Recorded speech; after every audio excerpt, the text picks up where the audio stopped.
Hello, hey, hi. Let's get to the nits and the grit. And normally I would do an introduction and say, "Oh, welcome to your favorite sports podcast" and all that other shit. But forget all that. Forget all that. We're gonna skip all that today because that's not what this is about. Listen, before we get into any other topics and things that I want to discuss, let's first start off by saying that this today is officially the 3rd-year anniversary of From the Ground Up. That is correct. I have been doing this show for 3 years. Um, it's been a lot. It's been a lot of ups, a lot of downs, a lot of things have gone into this. However, I'm still at it and I'm still doing it, so that lets me know that there's a purpose. That I have a purpose, and my purpose is this. So I definitely want to say, actually, I guess I should say we're not getting to the nitty gritty. I'm gonna start off normally how I normally start off, but just with a little bit of extra this time. Um, but I just want to say honestly to all my supporters and people that have been supporting the show and following the show and have shown me love, have shared, have liked, have posted, have subscribed, have hit me up in person, whether it be in text message or face to face, to tell me that they've watched the show or tuned in at some point. To everybody that's bought a shirt, to everybody that's, I mean, just all the support, period. I can't say enough how much it means to me and how much it keeps me going. So, thank you to everybody. Like I said, I've been doing this for 3 years. I plan on continuing to do this, for as long as I possibly can until, we make it nationwide, worldwide, and all of those things. So again, thank you to everybody that's been showing love. I do this. Part of the reason why I'm wearing this Kobe jersey right now is because, I'm feeling real legendary, real GOAT status right about now. Just because, I said I've been doing this for 3 years, so feeling good. But all that cute shit's out the way. So I do have a celebratory, well, you feel me. So if you are watching this virtually or however you stream the show or follow the show, take a little, celebration drink or toast with me. And just toast it up to From the Ground Up for 3 years. I'm gonna take a little sip because I want to make sure I last throughout the show. So I'm gonna just take a little sip for right now.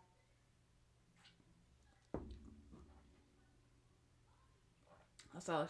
Whew, that was rough. But anyway, so yeah, let's get into the nitty gritty. Let's get to all the fun stuff, all the cute shit out the way. Hold on a second. Actually, I have a call, guys.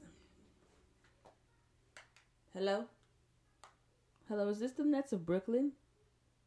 Oh, yes, you've got my trade papers. Oh, so you do want me to join the team? Okay, I'll be there. I'll be there Wednesday. Yep. Yep, physical and all that. Yep. Tell Katie I said what's up. All right, bye. How much help do the Brooklyn Nets need? How many players do they need? Is this legal? Like, is there not a salary cap for the Brooklyn Nets? Are they like an exclusive team that we never known about before? Like, is Kevin Durant like a CIA agent or something? Like, how are they getting away with this? How are they able to sign everybody? Like, literally every free agent, it's like you hear about somebody being a free agent or getting a buyout, and it's like, oh, they're considering these 3 teams, and it's always like the Nets, the Lakers, and somebody else somewhere random. And then like 2 hours later, this so-and-so plans to sign with the Nets. At this point, I'm gonna send Steve Nash some of my my highlights and see if I can get a spot on the roster, because at this point they're signing any and everybody. I mean, it's damn near like they like EDD. They're just giving jerseys out. Like EDD. They just giving jerseys out to any participant that wants one. Oh, you would like to be a Brooklyn Net? Perfect. We got a jersey for you. Like, what in the hell is going on? James Harden, KD, and Kyrie ain't enough? They had to go get Blake Griffin and LaMarcus Aldridge? Like, I'm really trying to understand what exactly is going on with the Brooklyn Nets.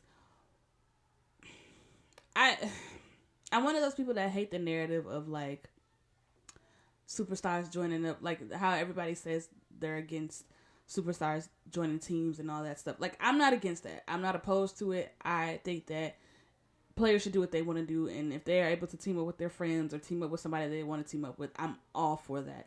Just because I feel like these GMs and owners and people in the front office have been getting over these players for years. So I'm all for like the player empowerment, the independence, and all of that.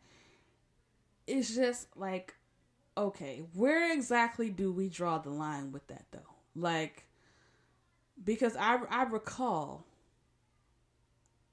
a certain individual from Akron that's 36 years of age at this particular point in his 18th season went to Miami, and it was all this hoopla, and there's people that literally still hate him for that, for him going to Miami this day. Like, to this day, right now, there are literally people that still hold that over his head and hold that against him. However, Kevin Wayne Durant gets to do whatever he wants to do, and nobody bats an eye.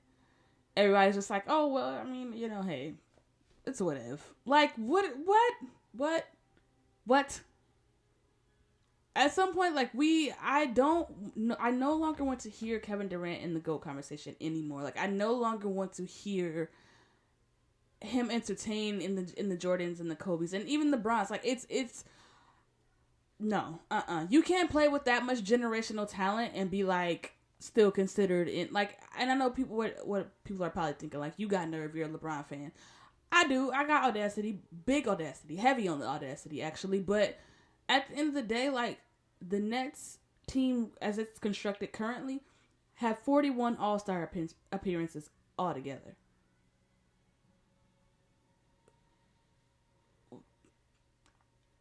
Is there not an issue with, is that a problem? Is it, like, I'm not understanding, like, what, all this to take down a 36-year-old in his 18th season? Like, and I hate to make this about Bron, I don't really, but I do, because at the end of the day, that's what this is about.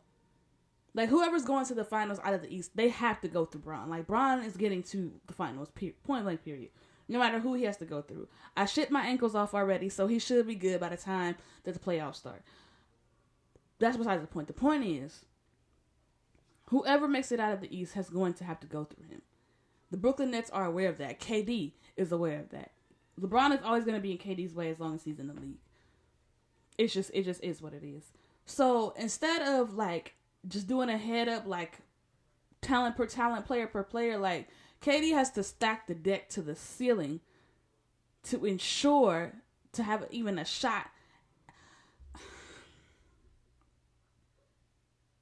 I'm perplexed, people. I'm really just trying to understand the logic and the comprehension behind these moves. And like, a part of me is concerned. A part of me isn't concerned, just because even though that they have picked up some quality free agents, I still don't think that they are, at least at this point in their career, they ensure Brooklyn a championship, or they push Brooklyn to an inevitable championship, like it was with the Warriors. Basically, like with KD with the Warriors, you knew it was like there was no chance in hell anybody was beating them. LeBron could have had Jesus on this team, and they still would have lost. Like, it just, there was no way. You have two of the greatest shooters to ever play the game, and then a person who could walk in on a real bad rainy day, sleep still in his eyes, and can drop 30. Like, it was inevitable that they were going to win the championship. I don't really feel that way with this Brooklyn Nets team. I mean, they definitely have a good shot at it. Obviously, I'm not going to take that away from them at all. But it's not like a short shot as it was with Kevin Durant's teams in the past. I'll say that. I have to see how they play cohesively to kind of get a better judgment on that, just because they all haven't played together with Blake and LaMarcus Aldridge, and then Kyrie, KD still out. So, I mean, like, they haven't really put it all together, so I'm interested to see what it looks like when they put it all together. But as of right now, it just looks like they just signed a bunch of people, kind of like the Clippers. So I'm hoping, in my heart of petty hearts, that they end up like the Clippers last year, and they how the Clippers tried to stack the deck, and it imploded in their faces. I'm hoping, for my own personal enjoyment, that is what happens here, because if not, I'm not sure how I'm going to be able to handle LeBron not being a 5-time championship at 36. So, fingers crossed, pinkies crossed, and all of those things. But yeah, so y'all should look for me in Brooklyn because they just called me back and said that I can sign with them and be on their team. So I'm gonna go, you know, role player coming off the bench, shoot a couple threes, and we gonna call it a day. Moving on from that, I wanted to talk about the Lakers getting Andre Drummond. I think I'm gonna save that though, because I'm gonna do another episode this week. So I'm probably gonna just save that for the next episode for this week. What I'll talk about real quick before I end it is Zion Williamson. I feel like his ascension isn't being talked about enough. Coming to the league, obviously he had a lot of hype. He got a lot of hype coming out of college. I'm coming out of high school. I'm sorry, going to college. Coming out of college, coming into the league. There's been hype surrounding him since he was like a sophomore in high school. So I mean, he's had a lot of media attention on him. College, obviously he put up numbers, did great in college. Got to the NBA last year, rookie year, got hurt for the majority of it. Didn't really get to have much of a rookie season. But now we're seeing Zion in his totality as far as playing in an entire season. And he looks really good. Like, I'm really impressed with him this year, just the way he's been able to develop. I still think he needs to probably lose maybe 10 or 15 pounds. And the reason why I say that is because he's so quick and so explosive. And he dunks so powerful that I don't think people realize how much pressure and how much tension that causes on your knees when you land, when you dunk that hard and that aggressive every single time that you dunk. So that's the only reason why I would say that I feel like he needs to probably shed some weight a little bit just so that he can have that durability and play for a lot longer than I guess he's expected to. I'm not sure what his expectancy is as far as how long he's supposed to last in the league, but to extend his career in so many words, he needs to kind of slim down some, just because, like I said, of the velocity in which he plays and which he dunks. It's only a matter of time before injuries will catch up to him if he doesn't take heed and take care of his body, which I think he will. There's too much technology, there's too many trainers and things of that nature for him not to. So I definitely foresee that for him. But he looks great. He's extremely quick. I love that he is a traditional power forward / center, but he still has handle like a point. He still can get to create his own shot, which is definitely essential in today's NBA, especially as a big. Like, you have to be able to have the ability to create your own shot. You have to be also able to dribble the ball, and I mean, it's a bonus that he can also bring the ball up the floor like a guard. So that definitely helps New Orleans with their offense and how they want to run things. So I'm thoroughly impressed with him. I'm looking forward to see him develop a little bit more and get more as he gets more comfortable. See how he develops along the lines. I think the nucleus that they have in New Orleans is a good nucleus now, just because everybody's young and they can kind of grow that team. But I do think they need some veteran leadership in there to kind of coach people like Zion and Brandon Ingram to kind of get into a more veteran savvy bag. As far as like how they play and how they take care of their body and things of that nature. But I like the Pelicans. They're exciting to watch.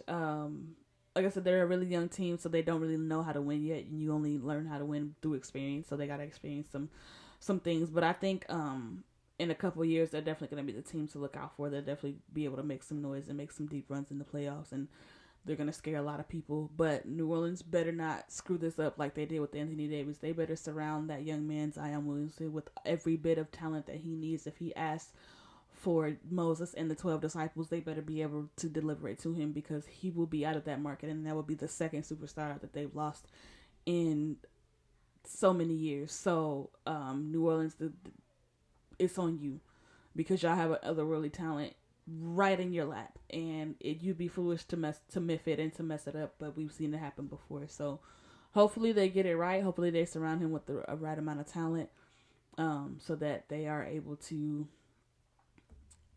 keep him. Basically, I mean, in so many words, that's the best way that I could possibly put it. Because if not, he gonna 1-2 step right up out of there. I don't want to see it, but I've seen it happen way too many times before to know that it's possible.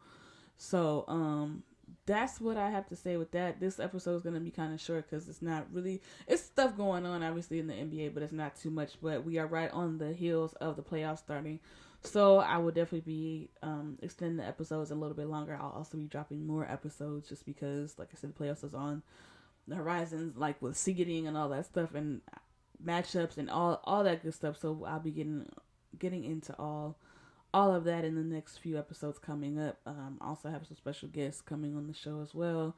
Hopefully, fingers crossed, got some collabs coming with some other podcasts, but we'll see how that goes. Again, knock on wood. Hopefully that's able to happen.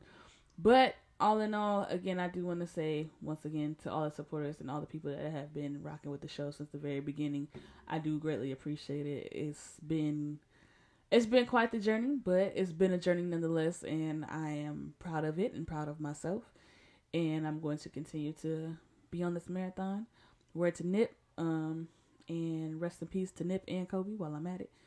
But yeah, man, 3 years we've been doing this thing, and we're gonna keep doing it and keep rocking. And I keep, once again, appreciate all y'all support and all y'all love. And yeah, I'll be back with some more episodes. I'm finna go get ready for my tryout for the Brooklyn Nets though, cause they called me. Y'all saw it. So I'm out. Anyway, I'm out. Much love.